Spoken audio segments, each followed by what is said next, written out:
is going on, hustlers? Another day, another dollar. So I hope your weekend went well. Mine was busy, as you watched the last video, you're well aware of. Craziness. I want to give you updates on a couple things this morning. It's morning time for me. It's Monday morning. You guys will probably see this tomorrow, which will be Tuesday for y'all. Yeah, so last week I talked about a textbook that was kind of like rented from me. You know, multiple people bought it, returned it, and then I got it back and it was not even my book. And I said I wasn't going to dispute it, wasn't going to fight it, and then I'm like, you know what? Let me use this as an opportunity to show you guys how to get in touch with Amazon customer service when you have issues like this. And so I'll be putting a video out shortly with the step-by-steps on how to do that. But I want to share with you the results of what happened. So, you know, I submitted the form. I said, hey, look, this isn't the item I sent you. It's the book, but it's not the same book. You know, it's got somebody else's labels on it. It's in a terrible condition. This is not the way I sent my book. My book was more or less brand new. You know, and the seller SKU number that's on there, the FNSKU that's on there, is not mine. You know, and this is why it's important that you label all of your products going to Amazon with a seller label. Yeah, it takes a few extra minutes to put that on there, but I learned early on with one of the first shipments I did that somebody bought something and returned it because they said it was bad, and all mine were brand new sealed, and I knew it wasn't the case of mine. They said it was the wrong item inside.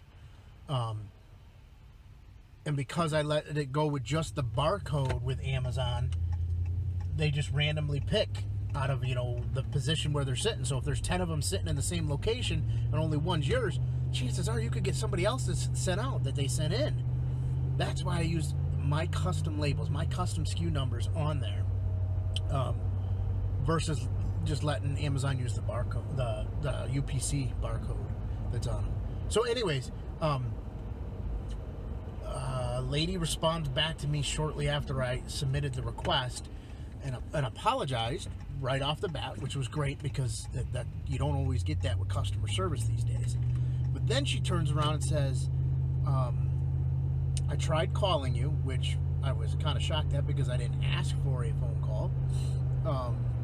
And she says that, here's what I need you to do. I need you to take pictures of the condition of the book, the labels over the barcode, and the bag it came in, the label that's on there, the return label, the LRN number, I think that's on there. I don't know. I don't remember what it is off the top of my head. If you've done anything with Amazon returns, then you know what I'm talking about. It's in the clear bag with the green stripe, and then it's got a like an address label slapped on the outside of it with a barcode and some numbers and stuff.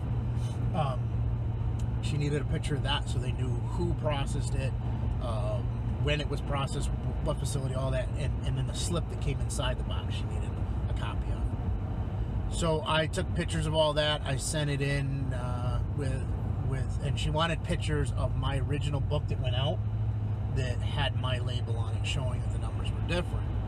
And unfortunately I couldn't produce that because I didn't take a picture before we shipped it. So that's not something I normally do, and, you know. So what I could do though is I went to inventory lab that we had and I took a screenshot. I sent 2 copies of this book in ever and showed what the 2 numbers were, in hopes that, hey, they'll accept that. So day goes by and all of a sudden get an email back. And the lady says, you know, thank you for sending in the pictures. I can clearly see that this is not the item you sent us. I'm going to go ahead and process for a refund, like a return to me. I was like, what? I wasn't expecting that to happen. I was expecting them to deny it or say, nope, sorry, we need a picture of your original label.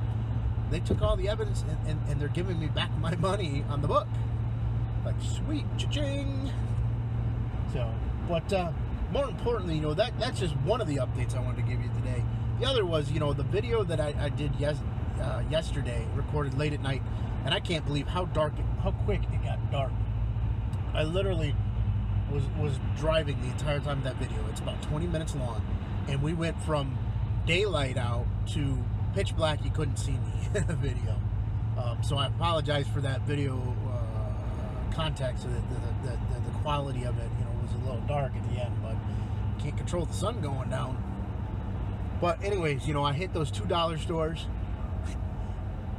Excuse me. Bought 100 items. So I dropped $100. All right. 14 different items, so 14 different SKUs. 100 items. Cost of goods, $100. Sales value based on Amazon pricing, what the buy box pricing was, or where Amazon was on the listing when I sent it in, is $1,054.47. That's right, $100 investment, $1,054.47. So after I get my $100 I spent on the stuff back, and after shipping and all the Amazon fees and everything else, I'm going to put another $332.16 in my pocket as profit. That is just crazy. Oh, somebody had a little fender bender this morning. So the average sales rank on these, now a couple of the items that went in were books. And there was a couple books, I think I talked about it on the other video, that were a little bit higher sales rank than I normally would have bought. That I'm okay with because they're more seasonal books, and Christmas season's coming up, and those type of things are going to sell. The average sales rank on those 14 SKUs was 710,089. But I'm cool with that because there's one item I went 34 deep in, and it's an item I've never sold before. But I looked at the sales history, I looked at all the information, and the profit I'm going to make on that. It was no question in my mind. Let's do it. Christmas season's here. And the second store, when I went to ring out, that's where I got the most of them at. The first store, they only had 8 of them. The second store, the cashier tells me he just bought one for his daughter, and they enjoyed it. They had a blast with it. And he's like, "Can I ask you a question? Why are you buying so many?" So I shared with him. I said, I'm going to sell these on Amazon. I showed him the Amazon listing. I didn't show him what my profit was or anything. I was showing him what they were selling on Amazon for. And he's like, "Oh, I'm glad I bought it here for $1." So, yeah, so I went 34 deep on those. And that'll make a nice little bit of profit right there just off that one item. So I'm happy with that. But, when you break down those numbers, my buy cost was 9.48%. So 9.5% of that was my buy cost. My net profit is like 31.5%. Where does the bulk of the money go? Amazon. They get 59.02%. 59, almost 60% of that money is going to Amazon. And you know what? I'm all right with that. Would I like a bigger chunk of that pie? Absolutely. But I don't have to go get the customers.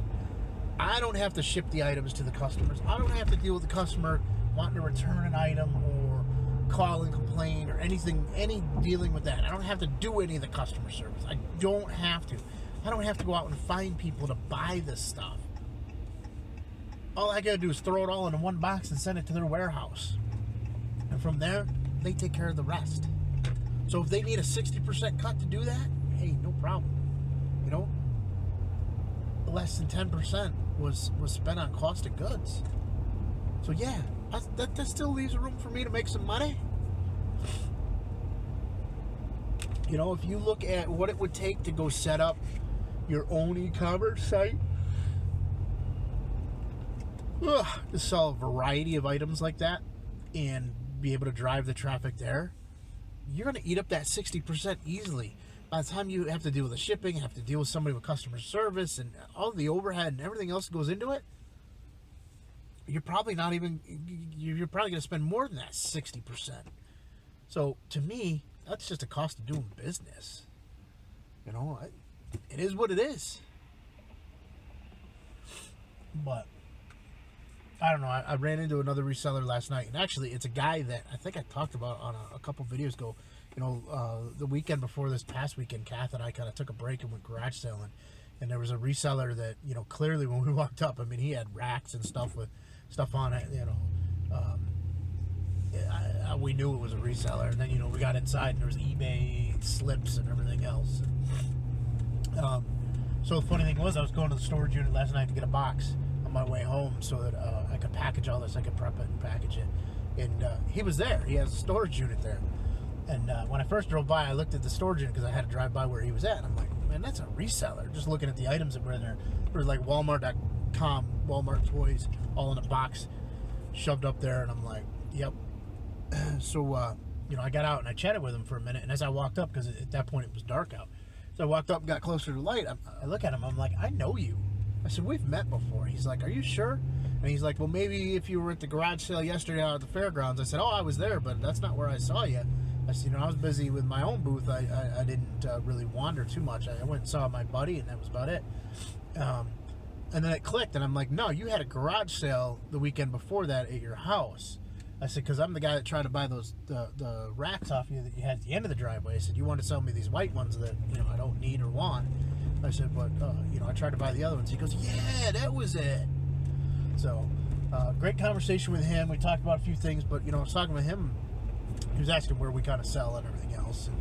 And when I told him Amazon, he's like, don't you find it's expensive to sell on Amazon versus, like, eBay? I'm like, yeah, I don't have to take care of any of the shipping. I don't have to deal with any of the hassle with the clients or the customers. I said, you know, payment processing, nothing. I just put a sticker on it, throw it in a box, and send it to Amazon. Buy it, put a sticker on it, throw it in a box, send it to Amazon. Done. Collect money. Amazon, send me some cash. But, you know, Amazon's not for everybody.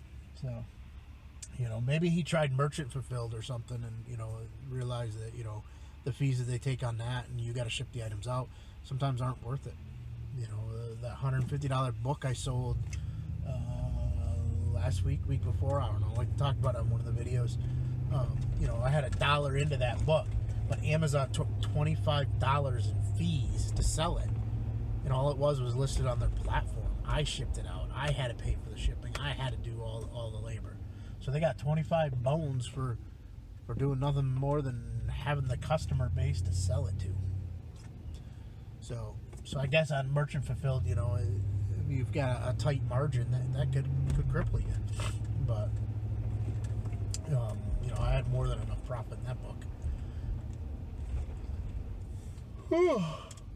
So what else is going on? Well, interesting thing, I'm getting ready to start another book, and it's called The 5-Day Weekend. And I don't know, nobody recommended it to me. It wasn't a suggested book or anything else. I was in the FedEx store the other day, and they had a copy sitting there, and it piqued my interest looking at the title of it. And they wanted $25 for it, and there's no way I'm paying $25 in that store for a book. So I hopped on Amazon and found it, you know, cheaper and ordered it. The funny thing is it came in one of those clear bags with the green stripe with a return label on it. And I'm questioning it. I'm looking at it. I had to look at the address label. I'm like, how the hell did this come looking like a return? And either somebody returned it or they realized that the book being white, they didn't want it to get dirty in the warehouse. So they wrapped it in those bags. So, but I don't know. I don't know why it was in the return bag, but hey, I don't care. It showed up on my doorstep. So, alrighty, hustlers, I'm at work. I gotta go get some stuff done. I want you to, you know, like this video if you found value in it. Share it with your friends, families, and fools. Anybody you think could find value in this video, please share it with them. But most importantly, get out there and go do.